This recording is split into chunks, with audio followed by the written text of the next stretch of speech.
Hello, and welcome back to Miss Bell's classroom. Today in class we'll be talking about the year 1995 and some of the events that happened during that year throughout the world.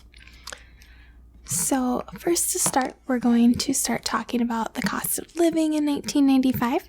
So in the United States, the yearly inflation rate was 2.81%, and the year-end close Dow Jones Industrial Average was 5117. Interest rates year-end Federal Reserve was 8.5%. The average cost of a new house was around $113,000. And the average income per year was $35,000. The average monthly rent was $550, and the cost of a gallon of gas was $1.09. The U.S. postage stamp cost 32 cents, and the average cost of a new car was $15,000. A loaf of bread around $2. A pound of coffee, a ground pound of coffee, $4. A loaf of bread, $1.15. A dozen eggs, 87 cents. Some prices for the United Kingdom, and the average house price was £68,000. The yearly inflation rate in the United Kingdom was 3.5%. And the interest rate's year-end Bank of England was 6.3%.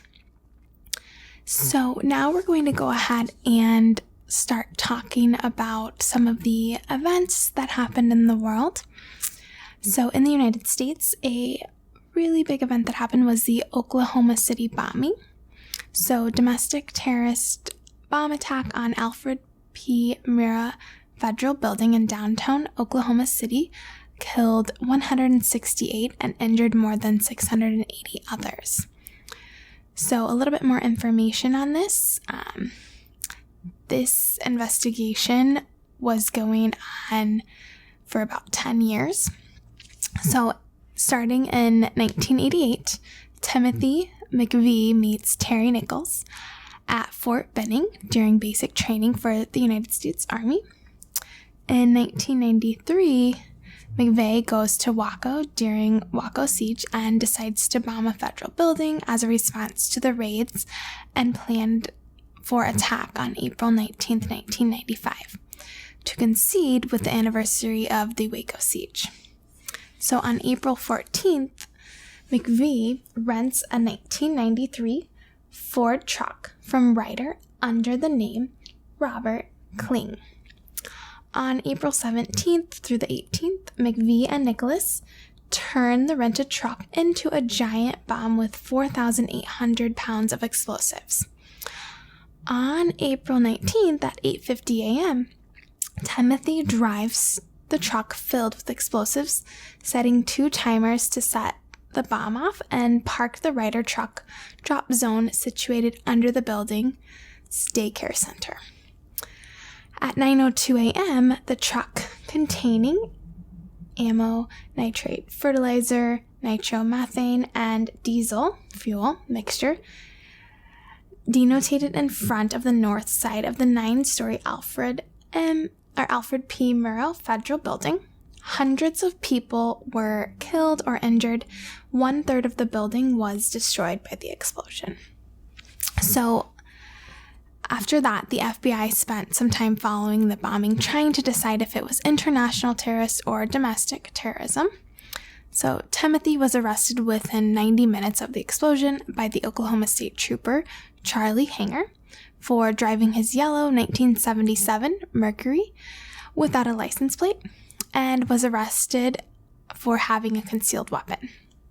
On April 21st, federal agents take Timothy into custody as they continued their investigation of the bombing. In June of 1997, Timothy is found guilty and sentenced to death. On June 11, 2001, Timothy was executed by lethal injection at the Federal Correctional Complex in Indiana. And on May 26, 2004, Terry Nichols was found guilty of 161 counts of first-degree murder and sentenced to 161 consecutive life terms without the possibility of parole. So that was one of the major events that happened in the United States in 1995. Another event that happened in the United States was the Galileo spacecraft. So NASA's Galileo spacecraft arrives at Jupiter during December, and upon its arrival, it released a probe into Jupiter's atmosphere, which was able to transmit about an hour of data before it stopped functioning.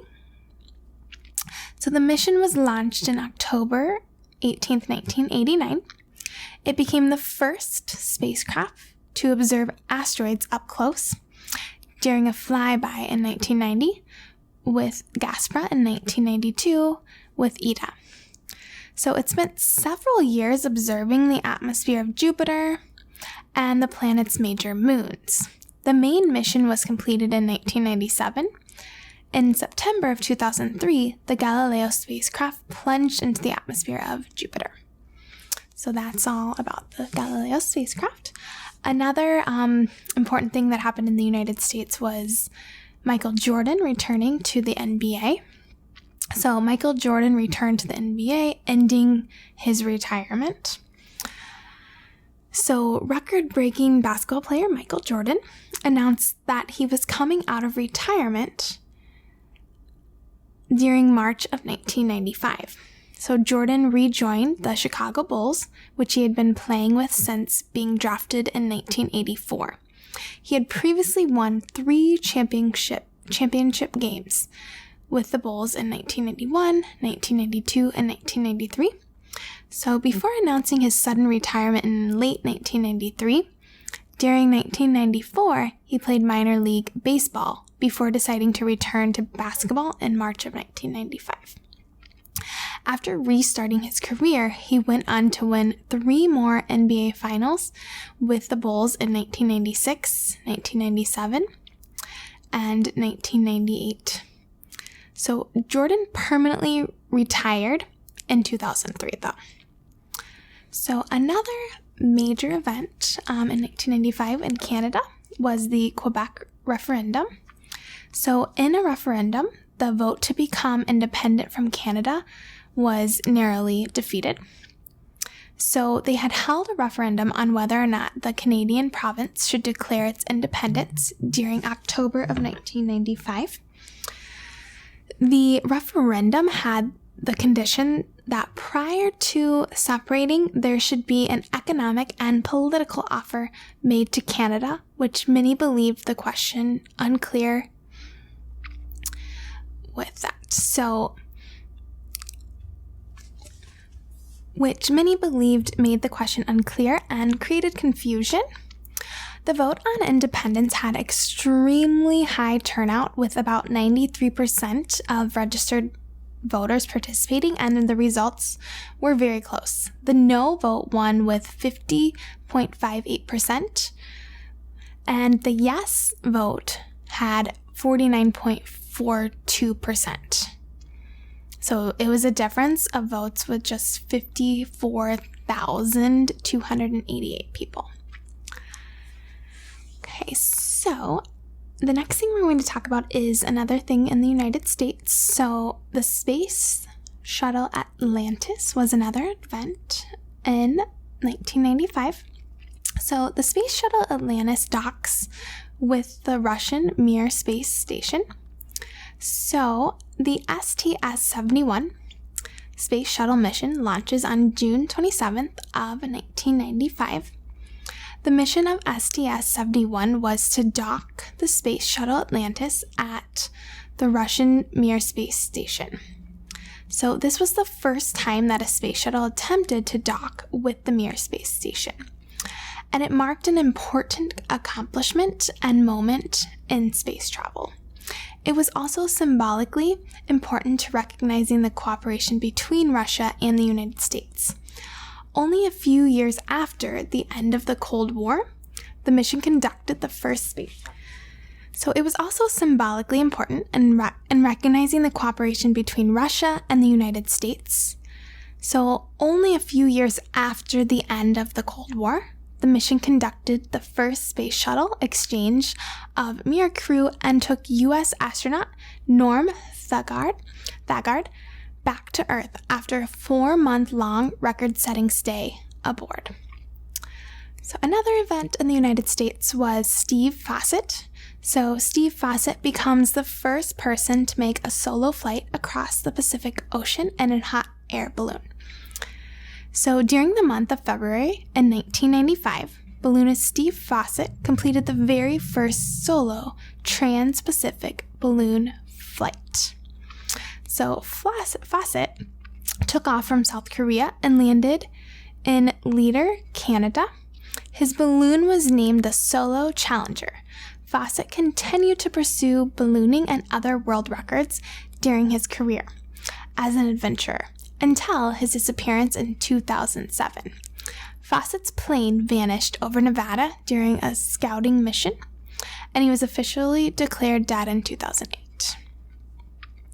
So another event was the Syria peace talks. So Syria starts to have peace talks with Israel. In Iran, the U.S. imposes economic sanctions against Iran. In Somalia, the United States pulled out of Somalia. In Nigeria, Ken Saro-Wiwa, writer and human rights activist, was executed in Nigeria despite worldwide pleas for clemency. And Nigeria was also expelled from Commonwealth due to human rights abuses.